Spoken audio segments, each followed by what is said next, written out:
Well, definitely when you're looking at your residents or patients and determining what their needs are and where they should be placed in the community and the price you should be charging for their care, this is a valuable tool in appropriately taking care of the resident and appropriately charging for the care you're providing. It also is a great tool in looking at, okay, this is the peak time of most of my calls. It might be that there's a 2-hour time frame at different times during a particular shift where you notice an increase in calls.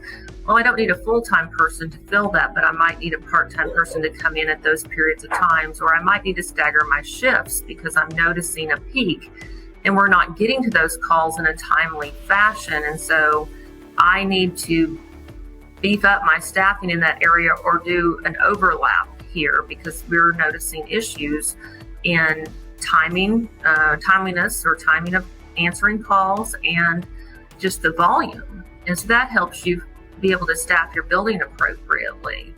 And then just managing staffing efficiency. You can tell when you don't have hardly any calls and you don't have a lot of staff movement. Well, okay, 29 days out of my 30 days of the month, my staff from 2 a.m. to 5 a.m. don't do anything, or they do very little. So I don't necessarily need to have 5 people at night in this building. I can get by with 3. So just having the data to support it versus you just guessing or going up there in the middle of the night helps you.